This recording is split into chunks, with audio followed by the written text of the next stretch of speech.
Maureen Dowd gave her Sunday column to her conservative brother Kevin on November 26th, and we learned that he isn't tired of winning. I'm sure that's true, as Trump hasn't won anything, but Kevin Dowd's remarks deserve comment, so this is a letter to him. You begin, Kevin, by telling us, quote, "Every time I hear Neil Gorsuch's name, I smile," close quotes. Hold that grin, Kevin, because you would never so much as know Gorsuch's name were it not for Mitch McConnell's bedrock dishonesty. We keep hearing that elections have consequences, and so they do. Barack Obama was elected president twice, which means that he had dibbies on who to send to the Supreme Court. Does your smile fade just a bit because you know that Merrick Garland, however you may dislike his views, rightly should be there? Is getting your way more important than following the rules?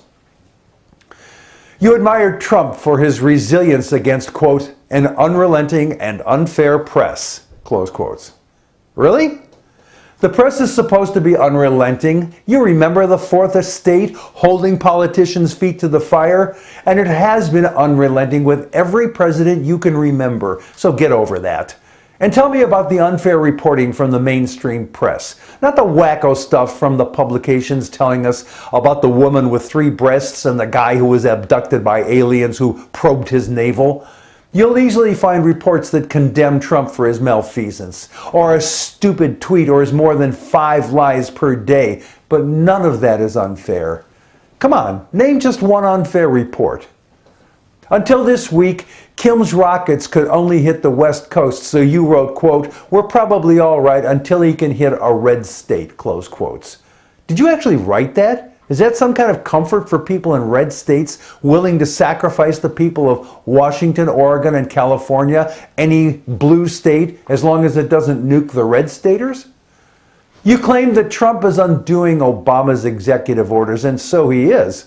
The problem is that he's doing it just to spite Obama, and there is no strategy or even any logic that goes deeper than that. He's getting his federal judge nominations through because McConnell blocked more of Obama's nominations than any Senate leader in history. Thank you for your admission that, quote, "the NFL players were disrespecting the American flag," close quotes, because you reveal your bias for refusing to see what is right in front of you.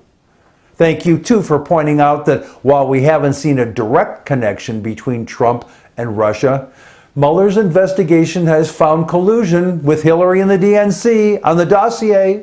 You also snarkily claim that she has several donors on Mueller's staff, quote, "ready to offer legal advice," close quotes. The public evidence continues to mount of nefarious Trump connections with Russia, and your comment is about how crooked Hillary is? Classic switch and attack. But your comments have nothing to do with Trump's likely illegal and treasonous activity. Nice job, too, of urging the prosecution of Loretta Lynch and James Comey. Got nothing to do with Crooked Donald, but it's a fine distraction from what's important. The real value of your essay, Kevin, is the way you've displayed the Trump supporter mindset.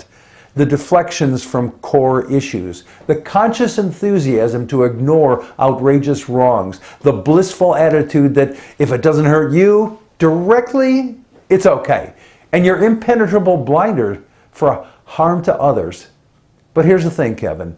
There are others out here beyond your skin who are affected by his behavior and do have a problem with things like encouraging hatred, canceling DACA, multiple vacuums where strategies should be, taunting a murderous nuclear dictator, trying to trash the only thing standing between us and a nuclear Iran, pulling out of the Paris Climate Accord as though we aren't on our way to frying the planet, his trying to refuse health care to tens of millions of Americans, his letting the people of Puerto Rico suffer because Trump's pals on Wall Street want money, and is trying to pass a tax bill that primarily enriches wealthy people and does so on the backs of poor and working class Americans and leaves us with a $1.5 trillion debt.